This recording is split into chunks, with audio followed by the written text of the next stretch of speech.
Mhm. Okay, welcome to Where the Magic Happens. And this is a podcast where we talk about where the magic happens. We talk about all things when it comes to love, relationships, and things surrounding it. And that is what we're going to be focusing on today's episode. I'm Bella, and this is Devansh, if Devansh wants to introduce himself too. Hi, my name's Devansh. Mhm. And we are both somewhat experts in this field. We come from very different backgrounds when it comes to this field. So that's why this should be a very particularly interesting episode for you guys to listen to. I come from more of a psychology background where I've learned about all the information, and Devansh knows a lot more about the spiritual side of things. And together, hopefully, you will learn about both. So, without further ado, what would you like to speak about first, Devansh? Let's start with the psychology of love. So, what are Mm-hmm. some of the very initial aspects of this topic? So, a really famous study when it comes to the psychology of love is the matching hypothesis and why people get together in the first place. Um, it's a really interesting study. There's so many components that go into it. One of the things that psychologists have found is people prefer to be with people on a similar social status to them. So we're talking social background, economic background, financial background, which is surprising because you would think it's more to do with, things like hobbies, likes, and interests. And that is something that people do look for as well. But scientists have found that people look for people on a more similar socioeconomic level to them. But Mhm. then there's differences between females and males. Females are more likely to look for successful, ambitious men, whereas men are more likely to look for women with a youthful appearance who have feminine features. And the reason that men look for these women is because it shows that they have good birthing bodies. So they would be good mating partners to create families and offspring. And it's not like men consciously do this. It's not like men consciously say, we're going to go out there and we're going to look for women who have these features. This is something that has come from thousands of years ago, when people first came about, and it's evolutionary. It's something that's been around for such a long time, and so that's where we've got this from. And I guess in a similar way, women want that in men because as in they want the financial and the ambitious aspect in men because they want men who are going to be able to provide for them and a family. So it all really comes down to the family that they want in the future. Um, and then another thing with the matching hypothesis is there was a psychologist who set up Skype calls between men and women and got them Mhm. to open up to each other and found that people liked people more if they listened to them opening up than if they opened up. And that's called the self disclosure theory. So if you're getting to know someone and they're really letting you open up to them, and how people first meet and they have really deep conversations, apparently that's more likely to make you fall in love with them if you're having really deep personal conversations and they're listening to you. It's so hard these days to find someone to listen. So that's another thing that makes people fall in love. So that's the science behind it. Now, if you think about the psychology of love, it's slightly different to rapid psychology, so neurolinguistic programming and how people will fall in love in that aspect. So when it comes to neurolinguistic programming, they would say that people are more likely to fall in love with the people they manifest. So the people that I want someone who does this, this, and this. I want someone who pays for dinner. I want someone who has the same values as me. I want someone who, it's changed so much in the modern day. The studies I just listed are all probably, you know, around 10 years old. And so it's really important in psychology, we call it temporal validity. It's really important to think about whether studies done 10 years ago are still valid today? Do they still make sense over a period of time? Because women are really becoming much more independent these days. And I mean, I've even, I've seen videos of women online saying, oh, we don't need men, and we can start using bone marrow to have kids and stuff like that. And so that they're becoming a lot more independent, and then they're thinking that they don't necessarily need to be in relationships. And then a lot more men, like the newer, younger generation, are thinking they don't need a relationship either, and they can be with as many girls as they want. And so neurolinguistic programming, people that are into that, they're more likely to try and manifest the perfect partner, say, my life is really good right now, so I'm only going to be with someone if I can't not be with them. It has to be with someone that really adds value to my life. But then again, there's so much that goes into it. You have to ask questions. Why do people stay in abusive relationships? Why do people get together with bad people in the first place? There's so much scope when it comes to the psychology of love. There's so much that can be spoken about. Those are kind of the main things that get people together. And it's interesting because if you look at the things that get people together, those are also the things that break people up. And it's the reason people stay in bad relationships as well. So you have something called the social exchange theory, where people think about everything that they might lose if they ended a relationship. So they think, what friends would I lose? What financial aspects would I lose? Would I lose my house? Have I had kids with this person? Socially, how is it going to affect me if I break up with this person? So in the social exchange theory, it's, are these going to come into play? So should I stay with this person? And then you've got equity theory. Are you getting out of a relationship what you're putting into it? That's another thing. So it's very similar if you think about how people get together. That can also determine how they stay together. What are your thoughts? I think these theories are quite interesting, and Mm, they vary a lot depending on culture, country, and how definitely. that person has grown up. Yeah. Yeah. And Yeah. but what do you think would be the future in this aspects? Is there some new theory that's being developed? People are studying things. Oh, this is the best thing about psychology. It's never going to be an outdated thing. There will only be outdated studies. And what happens when a study is completely outdated and can't apply to society anymore at all is that study gets retracted. So those studies have not yet been retracted. I think that they do apply to a lot of relationships, but people are researching this all the time. People are talking about this all the time. And the way that I see the future is, I think, I was mentioning how people are becoming a lot more independent. I'm honestly quite scared for what's going to happen to relationships in the future. I think what's happening at the moment is something I call the disposable generation. It's with the rise of technology being what it is, everything is at the end of your fingertips. A one night stand is at the end of your fingertips. You can swipe left or swipe right, metaphorically and literally. If you don't like the person that you're already dating, you can just swipe left and get a new one. Everything is so easy now. And because it's so easy to replace someone, people just don't have the same level of when I say people, by the way, I don't mean everyone. I mean this newer generation, the majority of them have less respect for the people that they're dating because they know that they can replace them much more easily. When our parents were growing up, they had to meet each other organically. They had to go to a bar, they had to go dancing, and they all had such romantic stories of how they met.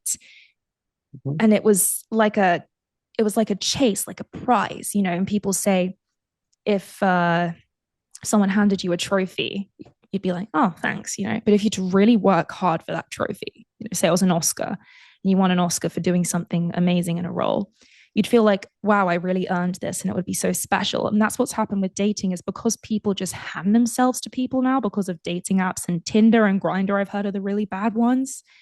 People have less respect for them. I mean, I had a really scary conversation with someone maybe 3 years ago. He told me he only uses dating apps. He said, why would I go up to someone in a bar if I don't have to? I can just go on an app.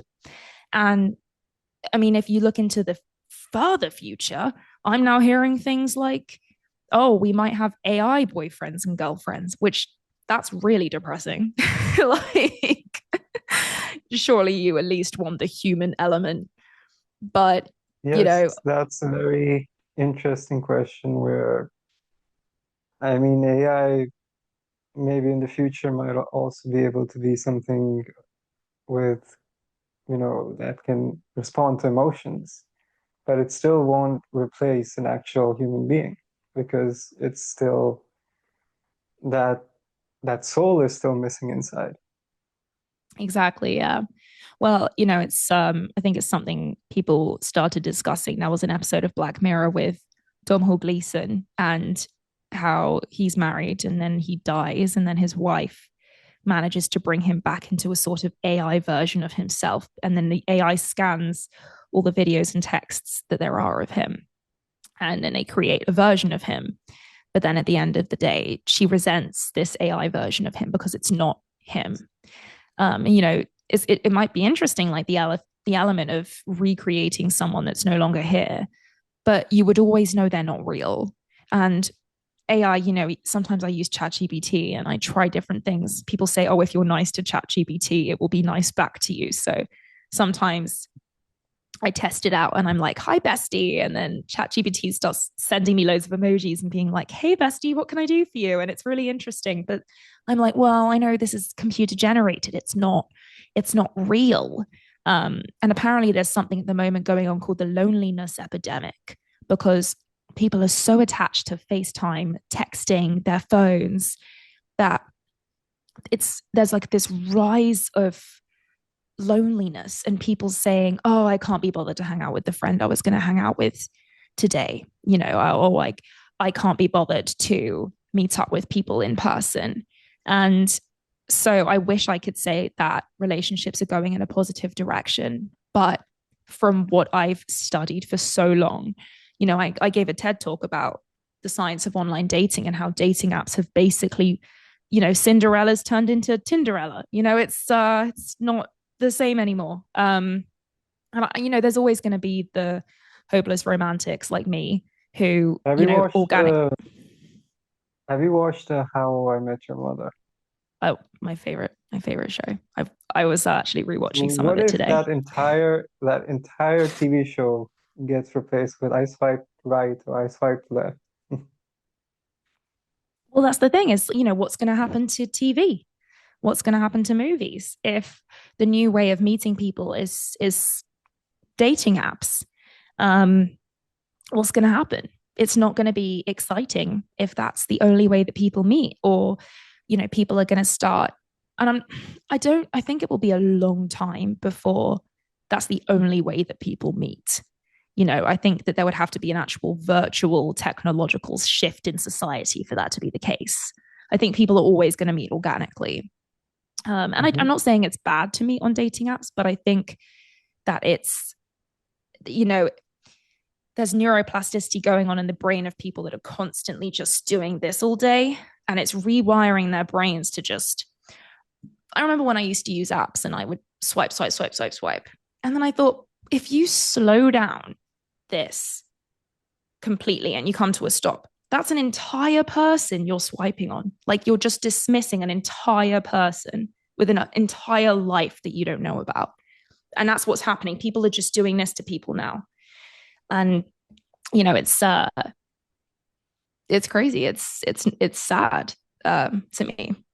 But you know, just like we always have with technology as humans, I think that we will adapt to it. So what would you say is a solution to that problem? So actually, I did. It's funny that you asked me that because I wanted to give this as a TED talk, and every TED conference told me, in their own way, well, there's no solution, so why? We don't really want you to give this talk because it's kind of depressing, like it's kind of negative. We only like positive science. And I was like, okay, well, that's typical. So I came up with a solution. Um, and I said,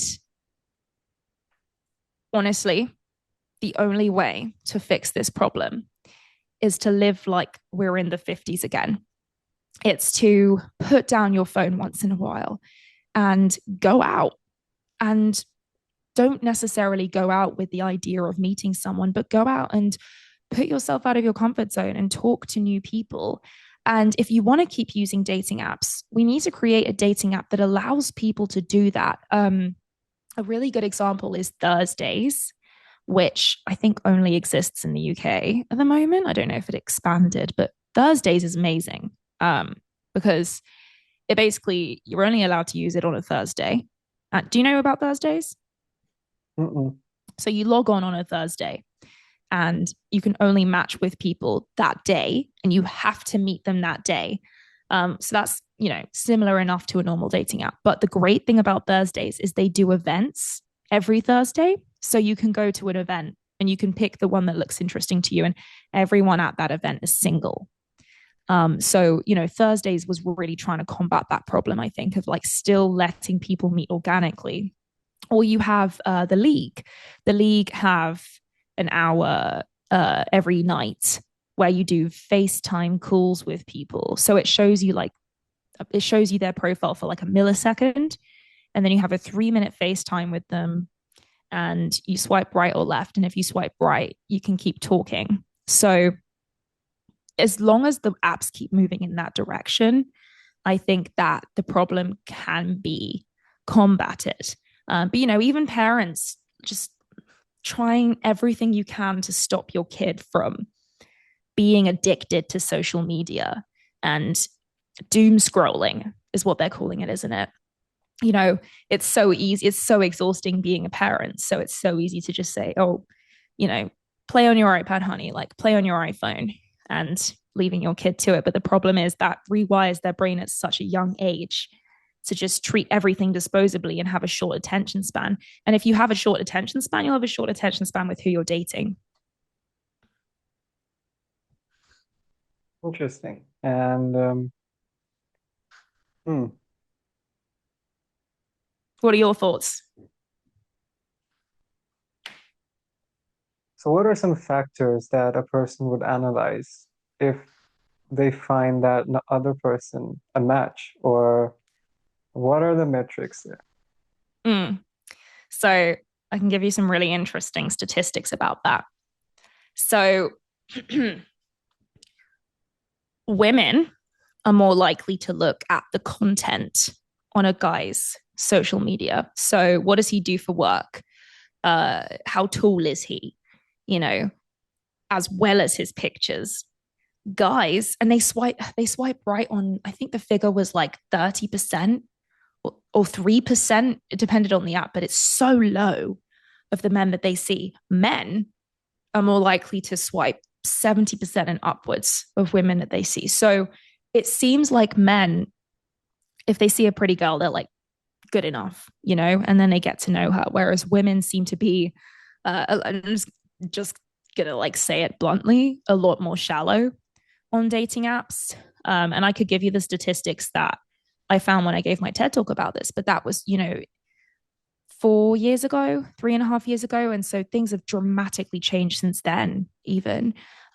So when people are on apps, typically females are looking for, what do you do for a living? And, how ambitious are you? How rich do you look? And men are looking for, how pretty are you? That aspect has stayed the same. Do you look curvy? Do you look youthful? Do you look young? But then I think it's sad for guys because sometimes they just, I've spoken to a lot of my friends and who are guys, and they've said the same thing. Even my brother used to say, sometimes you just swipe, swipe, swipe and see what matches you get. I spoke to a friend a few months ago who told me that he spent $300 on dating apps. Just, the only people I know who have actually spent money on dating apps, very sadly, are men, and I say it's sad because you shouldn't have to spend money to find love. Like, of course, yes, spend money when you go on a date, but on an app, that's just so, because I feel like the app doesn't even help you when you spend money. So it's interesting the way it's Is there working. anything very specific that these people share in common, women or men, that they Mm. end up sort of within a dating app? What are they looking for? So I think the thing that they have in common is people always look, and this is on dating apps and the real world. People always want to know, does this person have the same interests as me? And something I find really interesting about that is I've tested this in real life, and this is a neurolinguistic programming thing. It doesn't matter. So you could find out. There was a friend that I got on really well with, and I only saw them maybe a couple times a year because they lived in a different country. And we never spoke about our similar interests. We never spoke about likes, dislikes, music taste, TV shows, because we met at a Tony Robbins event. So we always spoke about really deeper level things like values and stuff like that, and what are our human needs and things like that. And then after about 2 years of being friends, we finally spoke about, oh, what music do you like? And it was mind blowing to me. I had this huge breakthrough because I realized it doesn't matter what likes and dislikes you share. Actually, what matters is the values that you share. So people on these apps, they look for, oh, does this person, like drinking, and does this person like the same kind of humor as me and music as me? And actually, you just need to find someone that has the same values as you. Do they value, and I'm not talking about family because most people value family. I'm talking about things like there's 6 human needs, right? You've got certainty, uncertainty, significance, growth, contribution, and love and connection. Those are the 6 human needs. So you need to find someone that shares the same top two of those as you. Because if your top two needs are love and connection and contribution, you're not going to get on well with someone whose top two needs are significance and certainty. They're always looking for importance and people telling them that they're amazing and they have to know the plan about everything. Whereas the other person is looking for love, connection, compassion, helping people. So you can see how that clashes. So it's actually important. This is another reason that apps don't work for me, is how are you supposed to know what values you share? How are you supposed to know long term how you would work? And I think also, especially with women, because obviously women are more shallow on apps. Statistically, I'm not just saying that as an opinion, they are. You know, I've heard so many girls who have met their boyfriends in real life say, "Oh, I never would have swiped right on him if I saw him on an app."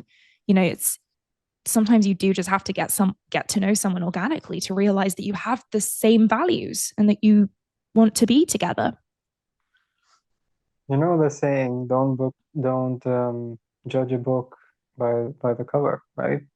Yeah. So that's basically a dating app, isn't it? Yeah. Yeah, absolutely. It's so true. And I've lived through it. And, people I know in super successful relationships, I would say like 90% of them have said, oh, she wasn't my type at first, or he wasn't my type at first. And most people's types are terrible. I was talking to someone about this week actually, how, you know, they were saying, why is it people go for people that are hard to get? And why do girls like bad boys? And I said, well, it goes back to the trophy thing I spoke about. If someone just handed themselves to you, it would feel too easy. People like people like other people to feel like a prize, like something they've worked for, because then they value you more. When I was growing up, my mom always used to tell me, put yourself behind the glass. You know how when you're in a shop and there's the things that you can look at that are just out on the shelves, but then there are the things that are behind the glass, and you have to ask the store owner for a key to, go into the glass cabinet, and everything behind the glass looks expensive and untouchable, and you have to work for it, or you have to ask the store owner if you can see it. So my mom always said, put yourself behind the glass. Don't be the person it's easy to get. Don't be the person that's just out on the shop shelves. And I think it really comes down to self-respect. Someone asked me a question last summer. He said, Bella, every time you chase people, how much self-respect are you giving yourself? And it really changed everything. I was like, that should be the question people ask themselves with everyone. You know, how much self respect am I giving myself with this person? I guess it's sort of a scenario of interplay, but there Yeah. is sort of a limit to the point of how much you can chase. Because if that person isn't reciprocating, then you're just sort of, running around and, it's a unknown road then. Yeah, exactly. And I believe that there is someone out there for everyone. So if you're chasing someone that's not reciprocating, then they're not your person. You know, that's not the person you're supposed to be with. And what does karma play a role in relationships? I think karma plays a really big role in relationships. I think loads of people talk about getting revenge on exes, and I don't believe in that. I think I really believe in karma. I think if you do good things for anyone in friendships or relationships, then good things will come back to you. What you put out there is what you get back. You know, they talk about emotional bank accounts with relationships. That's another psychology theory that was studied. You know, what are you putting into this? Whatever you're putting into this, you're going to get that right back. If you're putting a bunch of love into a relationship and you're not getting it back, you will get that love back from the world. You know, I believe that. And then if the other person is just taking, taking, taking, there's going to be nothing left for them to take. Um, I, you know, I was in a really bad relationship for a really long time. Um, and it ended, and that was it. It ended. And I was like, moving on. And then I found out his house burned down. And I'm not saying, oh, it was karma and blah, blah, blah. And I'm not saying I was happy because I'd have to be a horrible person to be happy about someone's house burning down. But this is the kind of thing I'm talking about. Like, I think karma really exists. And if I've come across some really challenging people in my life, and I never try to get revenge because holding on to a grudge is like holding on to hot coal and expecting someone else to burn. You're only going to burn yourself. And that's why I've always believed in karma. I always believe, if someone's horrible to me, I just smile to myself and I'm like, oh, well, karma's going to get them. It's fine. I think it's really healthy for people to believe in karma, you know, rather than trying to get revenge and letting someone consume their mind. And like karma is also based on some of our past lives. So it might be that person met you in a previous life, and that karma had to be outplayed in this life. So it Mm, might not be that it's something that's specific to this life, but a previous life. mm. And Could you, it's only when you sort of go above a certain level of spirituality that these karmic things they start impacting a person. have you got an experience with that you could talk about? Well, well, I liked somebody in school, for example, Mm-hmm. and this person was from Italy, and it always felt like I was sort of giving something, but not getting back what I was giving. So Mm, there wasn't that reciprocation that much. And if I look back at it now, I sort of see that that specific scenario was something of a karmic issue, a karmic relationship, basically. mm-hmm. Interesting. So there's that So, factor that's sort of impacting a lot of people, whether it's dating apps, whether it's somebody meeting in person. And it sort of provides clarity on some of the relationships that are, you know, some relationships are great, they last a mm, lifetime. Some mm-hmm. relationships end earlier. And that's sort of the outplay of the karma between those two people. Yeah. And I think it's really important to be with someone that's on a similar spiritual growth level to you. I think a lot of people don't understand it and can be very surface level. And that's fine for other people. It wouldn't work for me, but sometimes that's the case. And I think it's really important to be with someone as well that does respect themselves and love themselves, because I think, it's that classic saying, if you don't love yourself, how can you love me? How can you love someone else if you can't even love yourself? And I think that it's really important, and people neglect that a lot of the time, right? It's not entirely about the levels, but rather how open that partner is or receptive to some of the ideologies presented by the other partner. Mm, So it's sort of that interplay between the ideas that is exchanged by these two partners that they can maybe teach, a person on their own. They don't really know everything. There's always something to learn from that other person. So it's sort of that, yeah. yeah.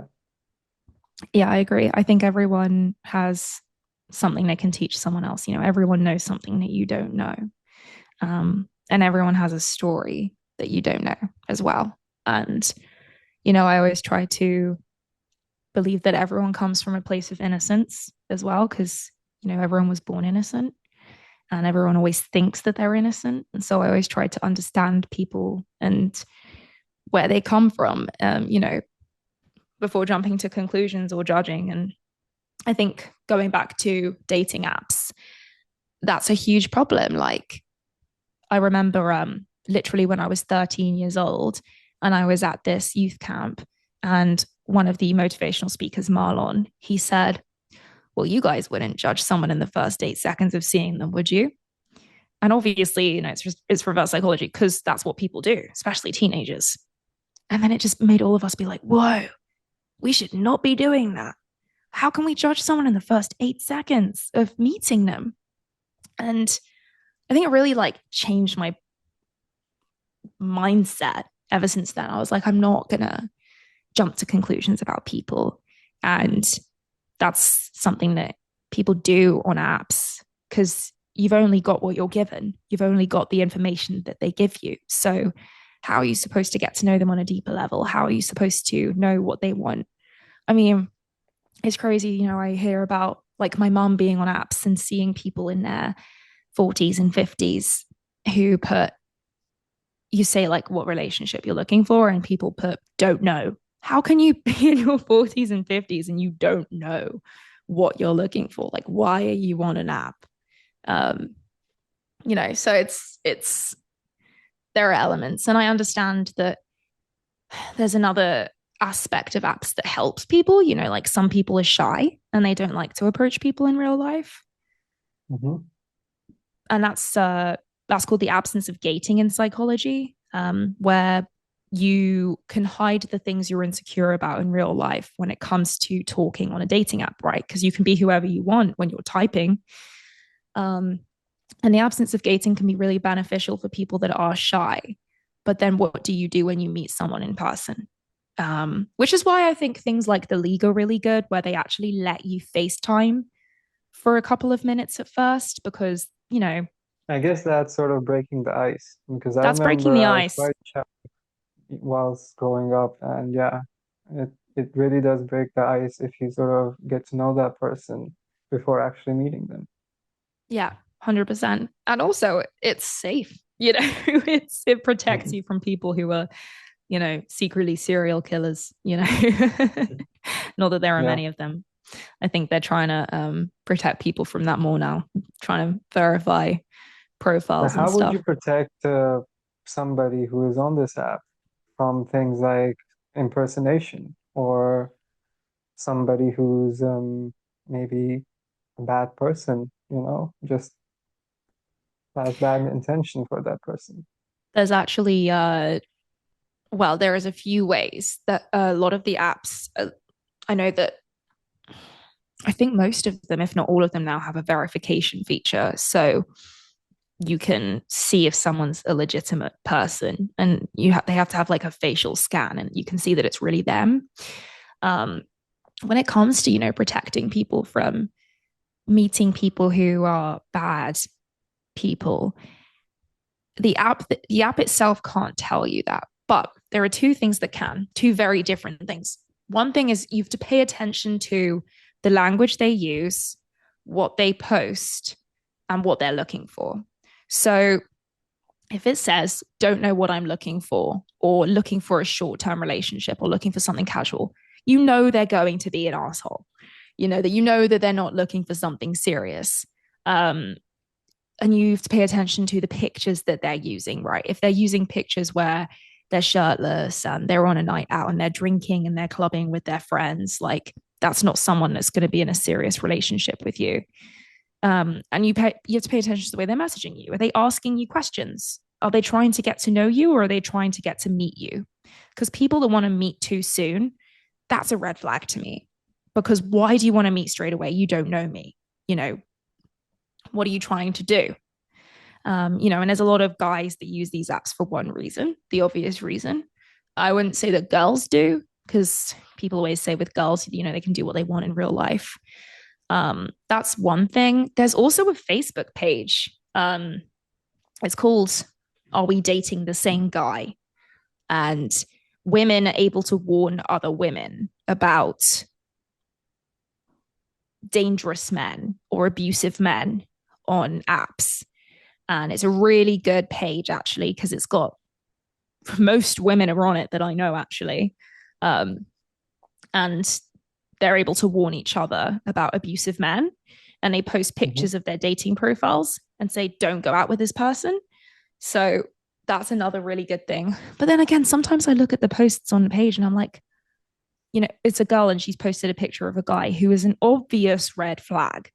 And I just think, how do you not know? Like, he's shirtless, he's covered in tattoos. He's obviously not going to be a nice guy. Like, not that everyone with tattoos is not a nice guy, but like you can tell from a picture if someone's not going to be Prince Charming, So that would probably be my answer to that. Mm-hmm. Yeah. What would you say Right. the answer is for women? Like the other way around, like what would you look for as a man? It really depends. If you go on a dating app, if you have a woman which has, again, like in the same scenario, going out, has a nightlife, etc., etc., it really doesn't mean that she might want a serious relationship. But on the other side, it can just mean that she is trying to seem fun to that other person, but isn't actually that type of a person. So it really Mm-hmm. depends if, like we just discussed, we can't really judge a book by the cover because that Mm-hmm. person deep down still has a soul inside. Of It course. might be there in a certain phase of their life. And, there are various different factors. Yeah. Yeah. I remember a really long time ago, my brother said to me, you need to completely change your profile because the energy that you're giving is that you're not serious. You're posting modeling pictures and you're posting nightclub pictures, and anyone who looks at that is going to want to take advantage of you. Or just think that you're not serious. You should be posting family pictures, smiling pictures, pictures where you're wearing like sweaters rather than bikinis.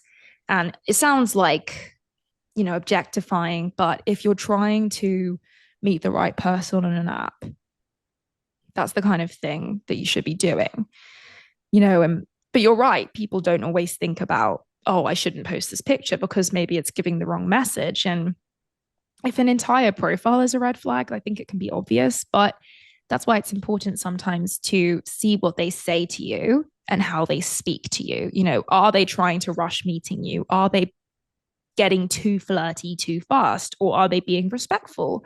You know, on my experiences, because I had to do so much research for the talk that I gave, if a guy is messaging you or a girl, either way, if someone's messaging you and they're sending you really long paragraphs and they're really interested in your life and they're asking you questions, it's probably a green flag. But then you don't want to talk to someone too much before you meet either, because then that's called the boom and bust theory. Do you remember the self disclosure thing I mentioned earlier? if you open up to someone too fast, this also links to another thing called the strangers on a train effect. You're more likely to open up to someone that you've just met online in the same way that you're more likely to open up to a stranger that you've just met on a train, because you don't know that person. So you can trust them with information about you. You don't think it's going to get out because you don't know them, right? So people open up to people really quickly sometimes on dating apps. And then they get really close, right? Because of self disclosure. When you open up to someone, it means you like them. And so then you get close really fast. And then that's the boom part of the theory. Boom, you get close. But then when you meet up in person, sometimes you have nothing to talk about because you've talked about everything already leading up to the date on the app. So it's important to find a balance, really. Um, you want someone that's interested in you and interested in your life.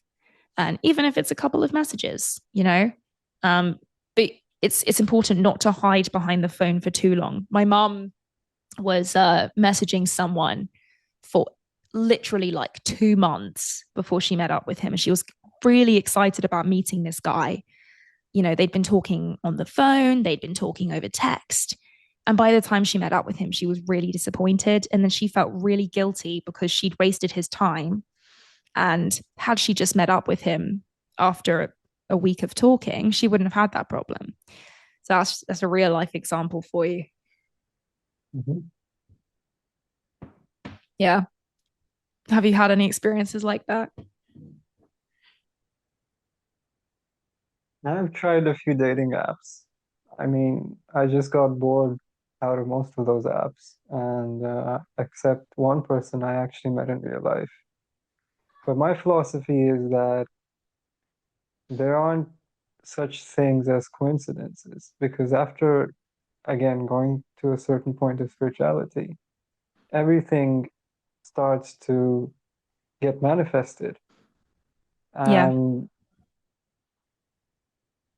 starts to get manifested by the things, your intentions, your intent, what you really want. Um, and the world starts to sort of put those puzzles together. Mm-hmm. Yeah.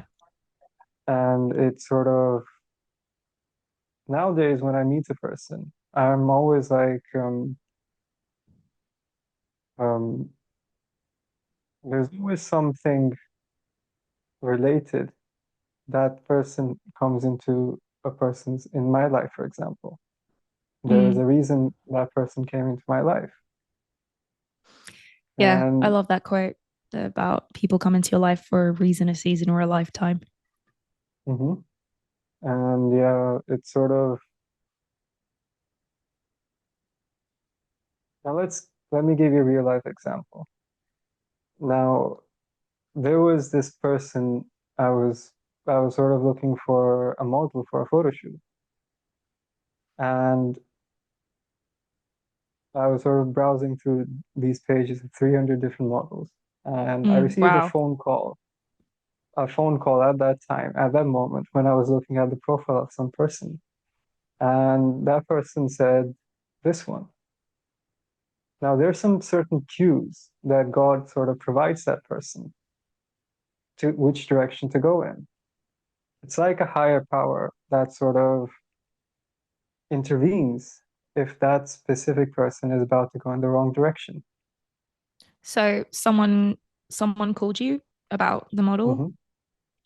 Like Not who about the who model. called you? They probably don't even know that they said that specific words. But you have to understand that God is Oh, omnipotent and oh, he that's exists crazy. everywhere. Yeah, and he exists pretty much everywhere. God is in you, God is in me, God is in this table. Because everything in creation came from one source. And when we start to understand the interconnectedness of everything in creation and be more in tune with that creation, then we start to understand that these coincidences, they they aren't really coincidences anymore, but more like leaning Results. towards results and miracles. Mm-hmm. Yeah, I think that everything is a product of the decisions that we've made. I think everything is connected, and that's why it's so important to pay attention to the words that you say, and you don't ever want to try and be too negative about your goals or your life or because manifesting can go in both ways. And the law of attraction goes in both ways. So, no, it's very, very true. You definitely, it applies to everything. It applies to yourself and the relationships in your life. And I think it's important to listen to the signals sometimes that the universe is giving you. And I always believe that, you know, whatever people call it, whether it's God or higher power or whatever your higher power is, it's looking out for you. And it's a result of the decisions that you've made of what you're doing. And there is an actual science behind this, how everything is connected. And it's not that's what I said, is there's no coincidences in life, only results. Mhm. Um, it's yeah, that's I didn't know that about the model that you chose. It's sort of, and another miracle that happened was I was sort of working on a book, writing a book, and I was generating a few images for that book through AI. And one of those images, they looked exactly like a person I knew. I didn't tell the AI any details at all about that person. And that specific person contacted me within the 24 hours that I received that image on my screen. That's crazy. And It's that's like it what knew. happens when you sort of go more towards the side of spirituality. But this only works when you have recognized who is real God. And when you recognize who is real God, then these things happen and it's miracles are real, for example. And that's an example of that. Sometimes I would on the 1st of January, when I would write all of my goals for the year, what I was trying to put out there into the universe, I uh I would write my relationship vision and what I was looking for in a partner. And first I would write my do's list. What do I want? Then I would write my don'ts list. What don't I want? But then the most important list is, who do I have to become in order to attract this person into my life? And that's actually the most important list, because people make relationship visions, but then they don't think about, would that person date this person? Would that person date this version of me? And another interesting question is, would you date you as the person that you are right now? And so when it comes to attracting the right person into your life, you have to make sure that you're the kind of person that would attract that person, and the moment you become the right person, your person will be drawn to you. What belongs to you will find you. And so it all comes together like that. When you are the best version of yourself, that's when you're going to attract someone who's the best person for you. When you're the worst version of yourself, you might not, the universe might not send you the right people. Yeah. Another aspect is that I guess these things are important between partners, like attraction, values, and all of these different things. But also, two hearts, they're like also energetically in sync with another person. It's like a key. You take that key, and if that key sort of Mm. fits in that other person's heart, then there's love. Otherwise, it's Yeah. sort of that relationship that's sort of okay, this is some person. So to get that love, that actual love flowing between the partners, there's that aspect of what it's called resonance, Mm. getting resonance between the two hearts. Yeah. And then, resonance, I think, is very similar to the concept of polarity and how it's important to find someone that matches your energy. So their energy must match your energy, not clash with your energy. And that's why sometimes you have people, like, one person might have a really strong red masculine energy, and then someone else might have a really strong red masculine energy.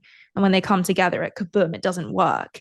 And so, it's important to have the right polarity in relationships for sure. And, if you think of yourself like a color wheel, which color are you? And so what color does that go with when you think of, someone and what they're resonating, yeah, it's all about resonance and polarity and what's going to work together. Mhm. Yeah. And what would you say is something of an idealistic figure for women in terms of masculinity? Does it vary for different women? It definitely varies for different women. Yeah. I think, well, because some women are masculine as well as feminine. And so sometimes more masculine women like to look for more feminine men, and more feminine women like to look for masculine men. But then I've also seen women looking for feminine men. And then when they come together, one of them might go more into their masculine. And it's just about like sort of playing ball, playing ping pong with the energies.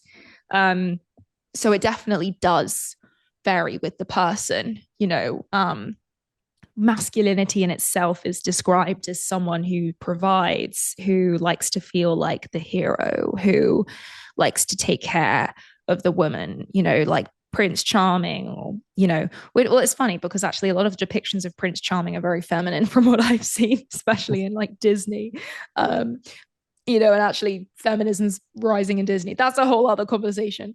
But that's the stereotypical, Hercules masculine figure that you think of when you think of someone who's super masculine. But I think it's interesting when you talk about masculinity and you talk about alpha males and beta males, alpha masculinity, beta masculinity, because actually men who think they're alpha are beta, and men who don't care are alpha, is what I've realized. People that Mhm. don't feel like they have to prove anything. It's sort of like alternating between being dominating and surrendering. And that sort of aspect tends to fluctuate between the partners depending on the day, the situation, or whatever those partners are doing in that moment. So, what would you Yeah. say is some aspects that women like to be more dominating? And what would you say some aspects where men like to be more dominating? Mm. No, it's a good question. I think the answer for that is very different now than I would have maybe given a few years ago. Again, with feminism being so important now for women, I think you know a lot of women are wanting to be more dominant in the workplace, or they want to be the breadwinners, and you're actually having a rise of paternity leave rather than maternity leave. And sometimes women, I mean, the most common example is of a girl stepping into her masculine is during an argument. It's very rare for a girl to be in her feminine during an argument. Um, that's why I always try to say, "This is how I feel. I feel like this," so that if I'm with a man, he can step forward and take responsibility, because I know that men like to do that to feel in their masculine, and say, oh, maybe I'm the reason you feel like that and I'm sorry. Whereas if a woman's in her masculine and she's saying, you did this and you did that, what's the first thing the guy's going to do? He's going to become defensive and he's going to start arguing. And then they're both going to be in their masculine, and their chimpanzees are going to be going wild inside. Um, that's a really good book, The Chimp Paradox. But I think women also like to be really dominant when it comes to leading. I think a lot of women don't know how to lead from their feminine. And I'm not saying that, because in the past, I used to teach workshops on how to lead from your feminine. And a lot of women would say, well, why do I have to? Why can't I lead from my masculine? And you don't have to. It's whatever you're comfortable in. But a lot of women don't know how to lead from their feminine and want to. And so again, it's leading based off positivity, positive reinforcement, classical conditioning. You did a great job. Here's what we can do better, rather than criticism. And it's called transformational leadership versus transactional leadership. And that works in relationships too, with the way that you speak to people. As for men, I think men always want to be in their dominant. I think Sort of depends definitely on the man, but I think like a super masculine man. Yeah, if but some men don't care. Everyone is different, everyone is individual, and you know men definitely like to, when I say men, I'm talking specifically about men with masculine energies, like to be you know providers and take care of their girl, and in a lot of different areas of life. But there's definitely going to be more of a balance as the years go by now. I think it's going to be really interesting to observe for sure. And I think it's also really interesting that people are starting to say polarity doesn't have to just be masculine, feminine. It can just be a balance of energies. You know, when there's an intent that comes from deep love for someone, it's usually more in the form of surrender rather Mm, than dominating. And I guess that dominance does come in, but that's in terms of maybe um, being more playful with the partner mm. rather than actually being dominant as to sort of, bossing them around, for example. Yeah, I think the word dominance has negative connotations, but Hmm. it doesn't have to. I think, someone wanting to be the dominant person in a relationship could just mean they want to be the caregiver, they want to be the breadwinner, the provider. And, there's other words that you can use for it. It doesn't necessarily have to be a negative thing for sure. How do you think metaphysics sort of impacts, how can metaphysics be implemented in solving situations such as this thing that we discussed of protecting people, protecting women from negative events? So it's a difficult one. I think metaphysics, for people that don't understand, what it is, um, for the sake of simplistic terms, it's like a spiritual shield. And I think it's important to implement that before getting into events. So if someone's giving you red flags, if someone's giving you a vibe that you don't like, an energy that you don't like, to pay attention to that and to almost create like a Captain America shield in front of you that does not allow negative energy and negative men to come through it. And, it's difficult to speak about because I know that a lot of women stay in abusive relationships, and I would never say that they're that I would never judge them for doing that because psychologically I understand why they do it. Um, but I've also been in, positions where I've had to protect myself, and it's so much harder to walk away than to stay in the situation. And that's what people don't understand. But once you walk away, the implications of that are so much better. And I know that sounds too easy, and sometimes you can't walk away, and it depends on your situation. Obviously, everyone's situation is different, but becoming it's what I said earlier, becoming the version of yourself that you think you have to be to attract the right type of person. You know, don't be a person that's going to attract assholes. Don't be a person that's going to attract abusive people. And, someone might argue against that too. They might say, well, everyone could attract abusive people. Yes, it's true. But the moment you start to notice something wrong, the moment that someone starts to do something that questions your self respect, walk. Because the most important person to love you in any situation is yourself. You have to always be your hero before anyone else, would be my answer. Hmm. Yeah. Now, what if this specific individual, let's say, mm, if we implement metaphysics, they sort of, before they actually even meet that person gets repelled from this person just because of that mismatch Exactly. that's created. And, you know, nature sort of already knows that this thing, these two people, and the energy between them, it would clash. So it sort of repels them right before they actually meet each other. Yeah, And 100%. mhm. It's very true. It's really, really, really, I don't know if difficult's the right word. It takes practice to implement this kind of thing. But the moment that you do it, that's when everything's going to change. That's when you're going to attract positive people into your life. Um, and it's important to not care if you're hurting someone's feelings, because if they're a bad person, who cares? Like just walk away, block them. And I'm not just talking about romantic relationships, I'm talking about friendships too. You know, if someone's not adding value to your life, if someone's taking from you, walk, block.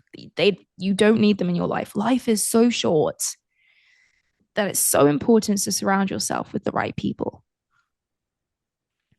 So that's something that we've implemented in Less List, Mm, and to sort of protect women and people from things like sexual abuse. Because the best way to protect somebody is to prevent something like that happening in the first place. And it sort of implements a few laws of nature to do such a thing. It's something it's sort of a very long discussion to talk about. So maybe we'll create a separate video about that. mm. But it's something that's doable and possible to do within nature. And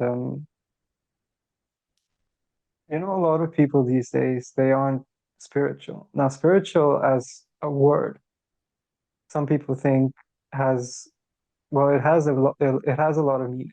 Now, just being a Mm. vegan, that's taking a step towards spiritualism. Yeah, yeah, Just for sure. believing, yeah, just sort of believing that God exists, that there's something bigger than us. That's a step towards Like a higher power. Yeah. spirituality. Yeah. And it's sort of taking that first step towards spirituality that a person starts to realize there is a lot more to life than what we actually sort of go on every day thinking. To sort of things like getting a job, getting getting married, getting a car, this and that. But the fact is, God already knows that his child will need all of these things.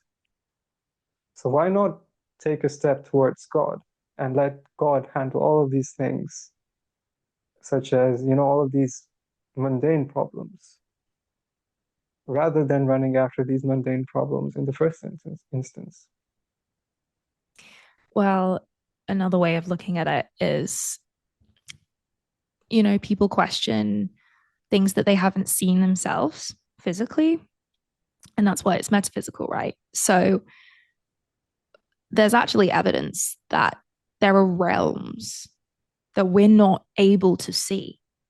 There's so Dimensions. much. Yeah, there's so much in the universe. We can't, as humans, we can't see. If you think about it, compare a human to a dog, we can't smell. Compare a human to a bat, we can't hear. You know, we can't see everything that there is, but it's there and it's all connected. And that's where, like the afterlife exists. And that's why sometimes we think that we can see things that confuse us because those could be things coming from another realm. And I think that it's, it would be a positive thing for humans to at least embrace the fact that there could be more to life than we know. I believe And in it's that actually fact. exciting once you start exploring it. Hmm. And Yeah. what about the sixth sense? See, I love talking about the sixth sense. I love talking about the sixth sense. And again, that's something that's so strong in I was about to say God's dogs. They're able to really tell. People think it's from their smell, but it could be from their strong sixth sense. They can feel your emotion. They can tell that when you're sad. They can tell when there's something wrong with you. They can tell. I've seen stories of dogs who can tell if you've got cancer. I see all these different things. Um, it's really amazing, the sixth sense. My mum actually went to the London School of Psychic Studies, and she used to call her, when she grew up, she called her sixth sense her funny feeling. So she used to say, "Oh, mommy, I'm having my funny feeling again." Um, and she still gets that funny feeling when she's in areas with a really strong presence. Like we went to this abandoned prison in Pennsylvania, and my mom just said, "I can't be in here because I can feel too much about what was going on." Um, and I had the strangest feelings in in my dad's old house. I used to feel presences in there that I didn't like, and I would have sleep paralysis, and sometimes I would think, is sleep paralysis just when one of the other realms is, that's like us being able to see it? There are so many questions out there in the universe, and I think your sixth sense is really something that you can pay attention to. And that's why I always tell people, don't follow your heart, follow your gut, because your gut actually knows what the right thing to do is. But what if people sort of haven't understood what is their heart, what is their mind, and what is their gut? Maybe they're confusing their heart and their mind together. Yeah. Well, I think it definitely depends on the situation, right? Like if you're choosing between, let's say, a dream job and a dream relationship, your heart might be telling you go for the relationship, and your gut might be telling you go for the job. And in that situation, it's pretty clear, like, oh, it's my gut feeling telling me to go for the job, and then this relationship might not work. I think the most common one I can probably mention is your heart's telling you to be with someone and your gut's telling you something's wrong with the relationship, or something's wrong with this person, or you can almost like see into the future and think, this isn't going to work, like this person's going to turn nasty, like it's your sixth sense about who someone is, that I think it's so important Mhm. to pay attention to in the early stages, because you're usually right. When someone shows you who they are, or someone tells you who they are, that's who they are. You can't try and change them. That's who they are. And I'm not talking about, oh, it's not possible to help someone grow. That's not what I'm saying. Of course, you can change someone in a good way, but in in a situation where someone's abusive, or someone's telling you, I don't want a relationship, I just want to mess around, they're telling you who they are, and listen to it. And again, if you're getting a really bad feeling about someone, it's not going to get better. What help can we give people? For example, somebody who is in a relationship, an abusive relationship, Mm. and they're unable to sort of leave that relationship. What tips would you give that person? Like to leave an abusive relationship? Hmm. Well, I think at first we need to think about why people stay in abusive relationships. A lot of people become codependent. Um, and remember earlier I spoke about the social exchange theory. Psychologists actually would often bring up the social exchange theory to mention why people stay in abusive relationships. So, oh, but I have to stay with this person because if I don't, I won't have money. I won't have a place to live. I'll lose all my friends because all of my friends are their friends. Just using that as an example. So often people will stay in abusive relationships because of that. Or they'll stay in abusive relationships because of blackmail, or they'll stay in abusive relationships because of the fact that this person used to love them and there are good moments with this person and they cling on to those good moments. So whatever the reason is, it's important to reassure someone in an abusive relationship that there is an alternative life for them. There's an alternative world that they can live in. You know, you can make other friends. You can live somewhere else. You can make a life for yourself. And this is how, you know, you what was the other situation? Like there's so many, you have to think about why they're in it and reassure them as well that that's not what love is, you know? And it's so frustrating sometimes to try and reassure someone who won't listen to you, but you have to, because if you don't, there might be no one that does. And it's so heartbreaking to know that there are people out there in relationships like that. And I think it's so important to support them and let them know that there is an alternative way, that there is another way, and that you at least will be there for them, you know, out of anyone. I would say that the main aspect being fear, Yeah, fear of fear uncertainty and fear of, of what the person might do as well. mhm. Yeah. Well, that's why we've got the police as well. Can get restraining orders and, you know, try and get someone to protect you. Fear is definitely something that so many people experience in these relationships, which is why I can say what I know and what I've studied, but I would never put myself in a position to say that I have the solution or that I would know what it's like, because that wouldn't be fair.